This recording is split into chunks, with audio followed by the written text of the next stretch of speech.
Olá, boa noite. Boa noite. O IBGE compara dados da educação no Brasil em 2 décadas. Cai o percentual de cidadãos sem instrução. Aumenta a frequência escolar em todas as faixas etárias. Mas o país não conseguiu oferecer pré-escola a todas as crianças. O Tribunal de Contas da União vê pagamentos indevidos do benefício de prestação continuada. 5 bilhões por ano. O presidente americano Donald Trump divulga um vídeo com o futuro que sonha para a faixa de Gaza. O governo dele entra na disputa da plataforma Rumble com o ministro do STF, Alexandre de Moraes. E afirma que bloquear acesso e multar empresas sediadas nos Estados Unidos é incompatível com valores democráticos. Agora, no Jornal Nacional.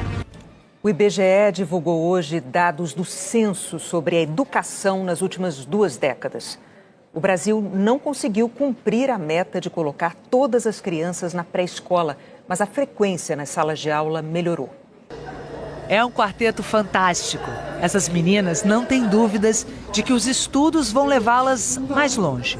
Leva muito pra frente, ele abre muitas portas. Todo dia a gente busca mais aprender, cada dia mais. Querer o futuro, querer sempre evoluir. Eu tenho vários amigos conhecidos que já desistiram da escola. Eu brigo e peço pra voltarem. O percentual de brasileiros sem instrução ou sem concluir o ensino fundamental caiu de 63% para 35% entre os anos 2000 e 2022. O censo do IBGE também revela que a frequência escolar aumentou em todas as faixas etárias até 17 anos de idade. Só caiu entre 18 e 24 anos porque, segundo o IBGE, tem mais jovens se formando na idade adequada. O dado de 2000, a gente tem muitos jovens que se formavam no ensino médio com 19, 20, 21 anos. E ao longo desses últimos 20 anos, a gente foi regulando esse fluxo escolar. Então, mais jovens estão se formando na idade adequada. E a proporção dos brasileiros com nível superior quase triplicou nesse período. A educação no país teve avanços nos últimos anos, mas as desigualdades ainda existem. Algumas metas do Plano Nacional de Educação não foram atingidas, como a universalização do ensino na pré-escola.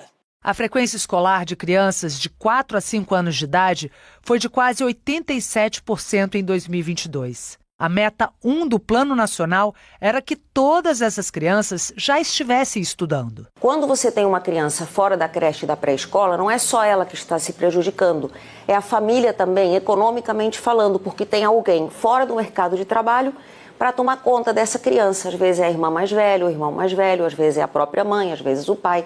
Ou seja, cai a renda familiar por causa desse problema estrutural do Brasil. O censo mostra ainda que, apesar da proporção da população preta e parda com nível superior completo ter aumentado mais de 5 vezes, o universo de brasileiros brancos com faculdade é 2 vezes maior. Sara estudou em escola pública, foi boa aluna e conquistou o sonho de cursar comunicação na Universidade Federal do Rio de Janeiro. Exigia muita dedicação, muita concentração, muita responsabilidade com os meus estudos, mas ver os resultados hoje é maravilhoso e gratificante demais. Mais estudantes poderiam estar no mesmo caminho de Sara. Na educação, o Brasil não tem feito o dever de casa, e isso por décadas. Entra governo e sai governo e começam de novo as políticas educacionais, os programas de formação de professores, só que tudo começa do zero, como se nada tivesse sido feito. Então nós precisaríamos de uma política de longo prazo. O meu sonho é que o nosso país ele seja mais abrangente, que ele tenha mais oportunidade para todos, independente da cor, independente da renda familiar, mas que ele seja de fato um país que acolhe todos e que todos também tenham uma vida digna. Em janeiro, o número de empregos com carteira assinada no Brasil aumentou em 137 mil vagas. Esse crescimento foi 21% menor do que em janeiro do ano passado. A indústria foi o setor que mais abriu vagas e os empregos no comércio diminuíram. Muitas empresas brasileiras têm enfrentado uma dificuldade grande para preencher vagas de trabalho. Pelas ruas de Maringá, no Paraná, a Moto faz o anúncio. Ficou interessado? Traga seu currículo. Param a gente na rua, às vezes pega informações, telefone ou o e-mail, O serviço de divulgação de vagas de emprego foi contratado por uma usina de açúcar. É uma estratégia para tentar preencher as mais de 400 oportunidades com salários a partir de R$ 2.800. Temos 421 vagas em aberto nesse momento, nas mais variadas funções, sejam funções administrativas, funções operacionais, sejam operacionais agrícolas ou operacionais industriais. A dificuldade para encontrar trabalhadores obrigou o Fernando a adiar em um mês a inauguração do restaurante. E quando abriu, ainda estava com a equipe incompleta. Nós trouxemos algumas pessoas de outras localidades como Londrina, que nós temos uma unidade, para poder suprir essa necessidade e dar treinamento para o pessoal daqui. Nesta unidade eu preciso de 2 auxiliares de serviços gerais, preciso de um cozinheiro e 2 garçons para manter o atendimento, e para manter o nosso padrão. As agências públicas de emprego fazem a conexão entre empresários e candidatos. Esta aqui em Maringá oferece mais de 1.000 vagas por semana e muitas delas demoram a ser preenchidas. A principal razão, segundo o diretor da agência, é que na hora de anunciar as oportunidades de trabalho, as empresas destacam apenas o salário e deixam de fora o vale alimentação, transporte, as gratificações. Se as empresas, na hora do cadastro, de cadastrar as vagas, colocarem ali também os benefícios que elas têm para oferecer, ela vai ter assim uma chance maior de captar essas vagas. Também na busca por funcionários, tem indústria criando uma espécie de agência de empregos interna. Foi o que a usina de açúcar, que mostramos no começo da reportagem, fez. A empresa oferece aos funcionários uma bonificação de até R$1.000 por contratação. Funciona assim: se a pessoa for contratada, o funcionário que a indicou ganha R$200.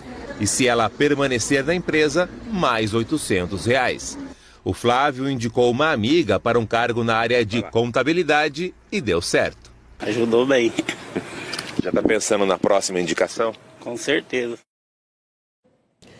O Tribunal de Contas da União identificou que mais de 6% dos brasileiros que recebem o benefício de prestação continuada não têm direito ao pagamento. O TCU analisou se os pagamentos dos benefícios estão de acordo com as regras do programa. O BPC tem o valor de um salário mínimo e é destinado a pessoas com deficiência e a idosos com 65 anos ou mais em condições de vulnerabilidade. Para ter direito ao benefício, a renda por pessoa do grupo familiar precisa ser igual ou menor a 1/4 do salário mínimo. O Tribunal de Contas da União constatou que 6,3% dos beneficiários têm renda acima desse limite. Segundo o TCU, só de pagamento indevido o governo está gastando 5 bilhões de reais por ano. A auditoria do tribunal apontou ainda que mais de 6.700 pessoas acumulam ilegalmente o BPC com outros benefícios sociais. O TCU constatou também inconsistências nos dados de identificação, endereço e composição familiar de beneficiários. 12,6% deixaram de informar sobre outros membros da família. 15,9% apresentaram endereços diferentes, fora os quase 2.500 beneficiários possivelmente falecidos. E outras mais de 31.000 inconsistências nos dados de beneficiários e familiares. Segundo o TCU, essas situações podem levar a pagamentos indevidos e comprometem a capacidade do sistema de avaliar com precisão a elegibilidade dos beneficiários. Com base no que os auditores constataram, o TCU determinou ao INSS que tome providências para corrigir os acúmulos de benefícios, cancelar os pagamentos a pessoas que já morreram e beneficiários com CPFs nulos, cancelados ou sem o CAD único ativo. E, por fim, o TCU recomendou ao governo que realize estudos sobre o aumento na concessão de benefícios. Nós não tivemos o retorno do INSS e do Ministério do Desenvolvimento e Assistência Social. O ministro do STF, Flávio Dino, homologou o plano de trabalho do Congresso e do Governo Federal para transparência no pagamento das emendas parlamentares. Assim, a emenda só não vai ser paga se houver impedimento técnico a ser analisado caso a caso. A decisão de Dino vai ser submetida aos outros ministros. Vamos ver agora como fica o tempo amanhã? Oi, Eliana, boa noite para você. Boa noite para você, Renata, para o Bonner, e boa noite para você. Eu começo pelo Nordeste, que tem previsão de chuva persistente amanhã. Estas são as capitais com possibilidade de chuva forte. Salvador, com 20 milímetros, Recife, João Pessoa e Natal, com 40, Fortaleza, Teresina e São Luís, com 50 milímetros. Risco de temporal também em parte do Tocantins, do Pará, do Amazonas, em Rondônia, Mato Grosso e do sul do Paraná ao norte do Rio Grande do Sul. Nestas regiões temos Cuiabá, Porto Velho e Belém, com 40 milímetros de chuva. Temperaturas de 29 a 31 graus. Em São Paulo, hoje fez 33 graus. Teve tempestade com granizo e vento de 104 quilômetros por hora. Amanhã os termômetros podem chegar aos 34 graus. Não dá para descartar outras pancadas intensas. O tempo instável e abafado se espalha pelo país. O céu claro predomina do sul de Pernambuco ao Rio de Janeiro, passando por grande parte da Bahia e de Minas Gerais. Belo Horizonte e o Rio são as únicas capitais que devem ficar ensolaradas o dia todo. Máximas de 32 e de 37 graus. Em Porto Alegre, 34, igual a Boa Vista. Em Florianópolis e Curitiba, 32, mais quentes do que Palmas, Macapá e Manaus. 30 graus em Brasília, Goiânia e Campo Grande. E a tendência é o calor aumentar, principalmente na cor em vermelho escuro, no interior do Nordeste, em Roraima e de Mato Grosso do Sul a São Paulo e até a região sul. E até o fim do carnaval pode fazer 40 graus no Pantanal de Mato Grosso do Sul e no oeste do Paraná. Até 42 graus no oeste do estado de São Paulo e até 44 graus no interior gaúcho. Na cidade do Rio, 37 graus na sexta-feira, na segunda e na terça e 38 no fim de semana. Bonner e Renata. Obrigada, Eliana. A seguir, o governo americano critica indiretamente a punição da plataforma Rumble pelo STF. Donald Trump divulga um vídeo do... Peritos de São Paulo chegaram a uma conclusão importante na investigação do assassinato do delator do PCC, Vinícius Gritzbar, no aeroporto de Guarulhos. O material biológico encontrado no carro e em roupas dos assassinos é compatível com o perfil genético de 2 dos 3 PMs presos na condição de suspeitos. O soldado Juan Silva Rodrigues e o cabo Denis Martins. Esse crime foi em novembro do ano passado. A Polícia Civil pretende concluir a investigação nos próximos dias. 2 turistas argentinos foram baleados hoje no Rio. Eles estavam na praia da Barra da Tijuca e foram assaltados. O ladrão atirou nos 2 e fugiu com um comparsa que o esperava numa moto. Bombeiros resgataram de helicóptero uma das vítimas. O estado de saúde deles não foi divulgado. O governo americano mencionou o Brasil numa publicação na internet ao criticar multas impostas a empresas com sede nos Estados Unidos. O Itamaraty afirmou que a nota distorce o sentido das decisões do Supremo Tribunal Federal. O Escritório de Assuntos do Hemisfério Ocidental dos Estados Unidos publicou a mensagem na rede social X. O órgão é ligado ao Departamento de Estado americano, o equivalente ao nosso Ministério das Relações Exteriores, e foi imediatamente replicada em português pela Embaixada dos Estados Unidos, em Brasília. O governo Trump afirmou que o respeito pela soberania é uma via de mão dupla com todos os parceiros dos Estados Unidos, incluindo o Brasil. Bloquear o acesso à informação e impor multas a empresas sediadas nos Estados Unidos por se recusarem a censurar pessoas que vivem nos Estados Unidos é incompatível com os valores democráticos, incluindo a liberdade de expressão. O texto não cita o nome do ministro do STF, Alexandre de Moraes, mas é uma referência a uma disputa judicial envolvendo o blogueiro Alan dos Santos. Ele é considerado foragido da justiça na investigação por atos antidemocráticos e ataques às instituições brasileiras e mora nos Estados Unidos. Em dezembro de 2023, Moraes determinou o bloqueio, aqui no Brasil, do canal do blogueiro na plataforma de vídeos Rumble, que tem sede nos Estados Unidos, além da suspensão do repasse do dinheiro vindo da monetização do canal. O ministro afirmou que os canais e perfis do investigado nas redes sociais são usados como verdadeiros escudos protetivos para a prática de atividades ilícitas. A Rumble bloqueou a página no Brasil e recorreu da decisão. No ano passado, a primeira turma do STF rejeitou o recurso. Agora, no começo de fevereiro, o ministro Alexandre de Moraes afirmou em nova decisão que o canal anteriormente bloqueado encontra-se disponível para acesso dos usuários no Brasil e não há qualquer prova da regularidade da representação da Rumble em território brasileiro. E mandou a empresa suspender novamente o canal, sob pena de multa diária de R$50 mil. E determinou que a plataforma informasse quem era seu representante legal no Brasil, como estabelece a lei brasileira.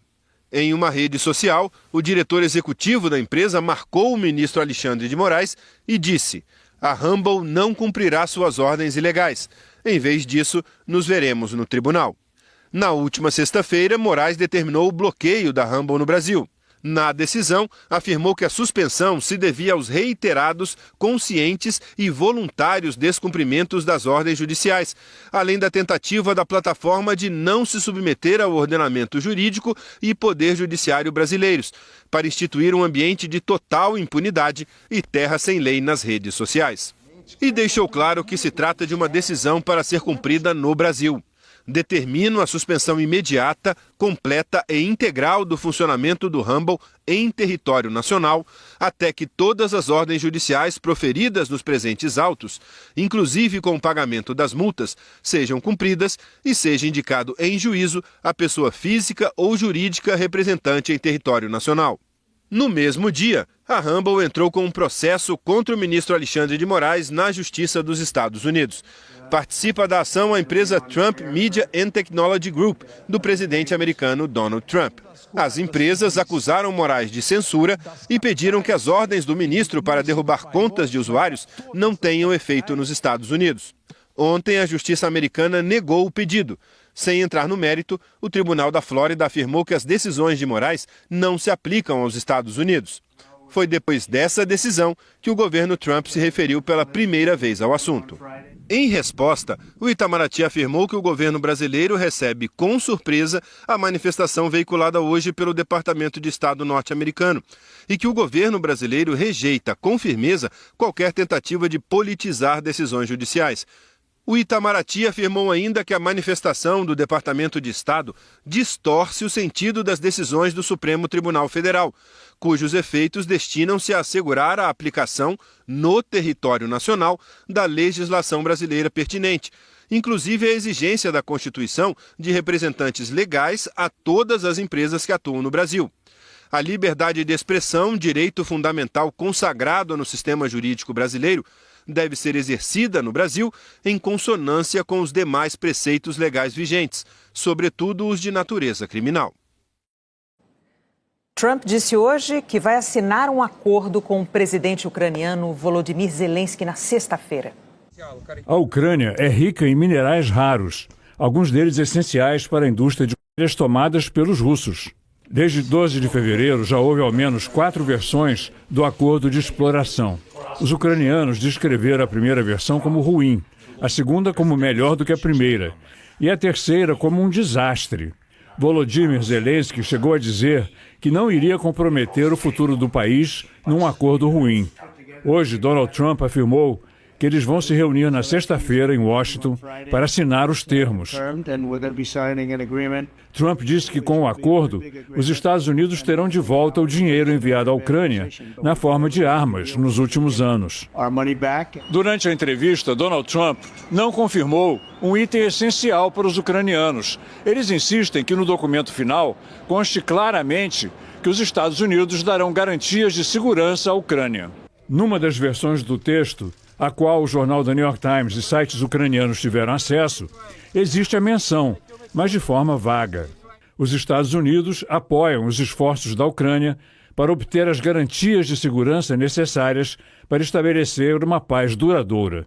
Volodymyr Zelensky afirmou que o documento a ser assinado na sexta-feira é um primeiro passo de uma negociação maior com os americanos e que tudo precisará ser ratificado pelo parlamento ucraniano.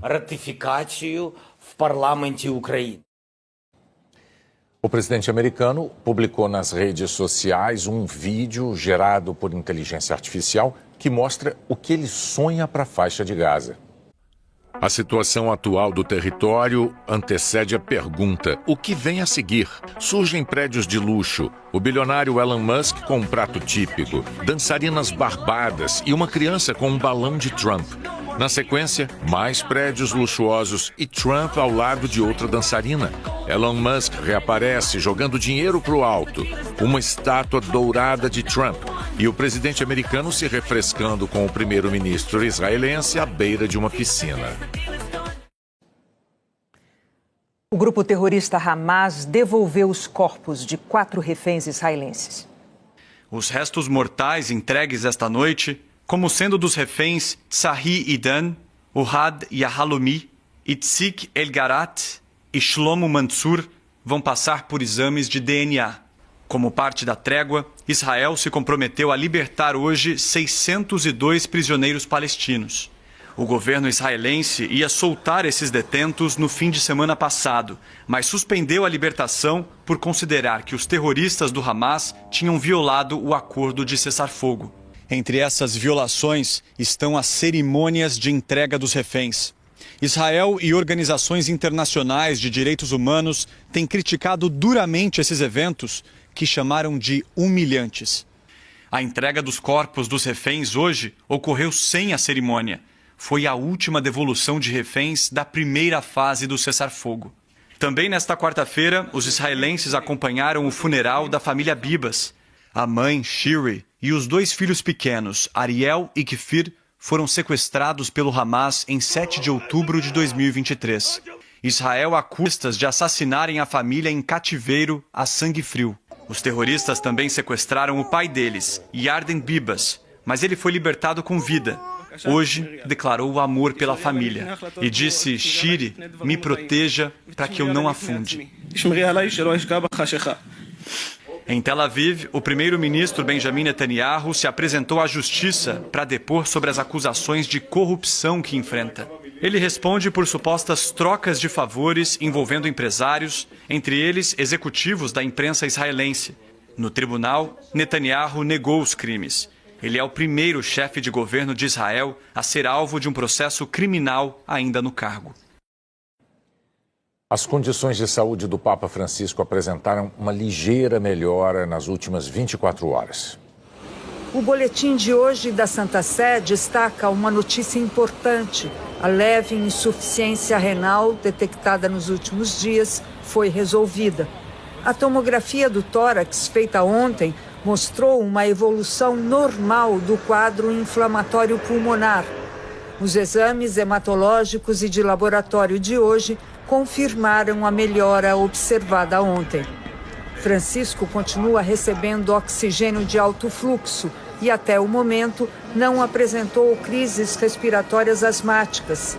A fisioterapia respiratória continua. Foi a primeira vez que o boletim se referiu a ela. Apesar da leve melhora, o prognóstico permanece reservado. Durante a manhã, o Papa recebeu a Eucaristia e, à tarde, trabalhou. Ficou sentado na poltrona. Ele come regularmente alimentos sólidos. Hoje, o terço na Praça São Pedro foi conduzido pelo decano do Colégio dos Cardeais, Giovanni Battista Re. As vigílias de orações pela recuperação do Papa continuam no Vaticano, na Itália, na Argentina e em outros países por onde ele passou. A seguir, a coleção de prêmios de ainda. A Academia de Cinema de Hollywood publicou a foto oficial dos indicados ao Oscar deste ano. São 172 indicados. A Fernanda Torres aparece no alto, à direita. Ao lado dela, os produtores de Ainda Estou Aqui, Rodrigo Teixeira e Maria Carlota Bruno. Ontem à noite, eles estiveram no jantar oferecido pela Academia em Los Angeles e posaram para fotos na chegada. Ainda Estou Aqui tem 3 indicações ao Oscar e já chega premiadíssimo a essa disputa. I'm Still Here, Brasil. A trajetória já é de muito sucesso. Ainda Estou Aqui recebeu 38 prêmios no Brasil e no exterior desde a estreia mundial no Festival de Veneza no ano passado. Uma das produtoras do longa, Maria Carlota Bruno, diz que foi já no festival italiano que a equipe sentiu que o filme tinha mesmo algo de especial. A produção ganhou o prêmio de melhor roteiro e emocionou o público.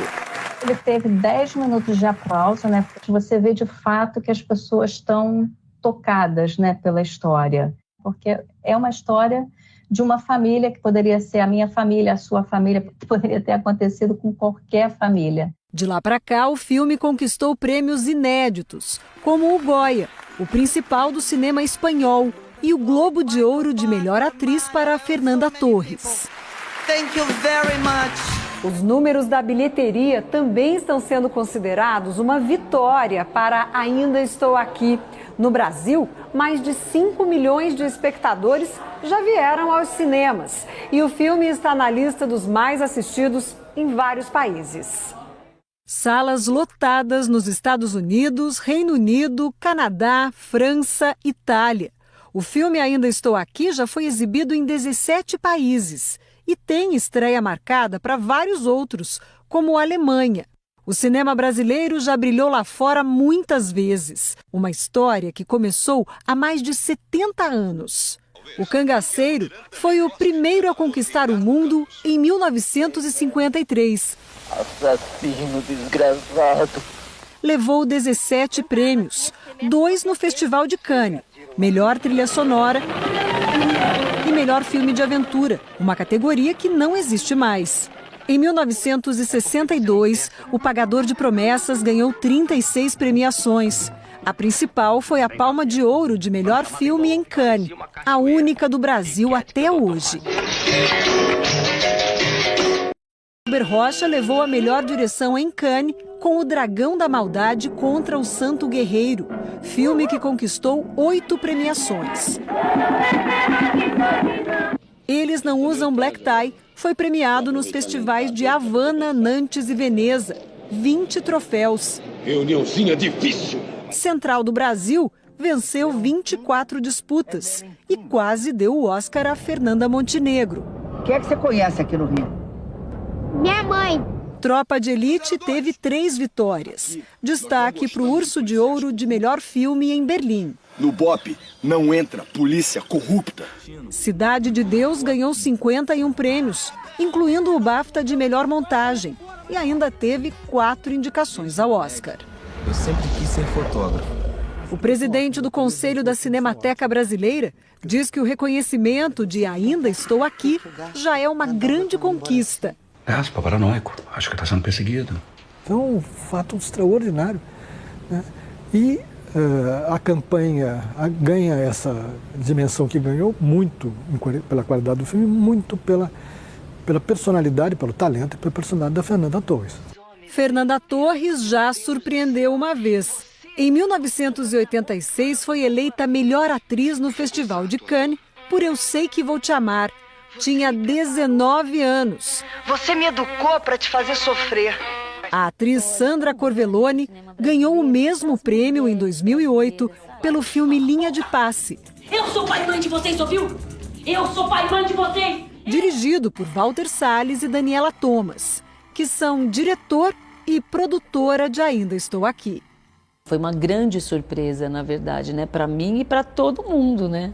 No caso do Ainda Estou Aqui, a gente tá todo mundo na torcida porque ela já está lá, né? Você pode publicar isso?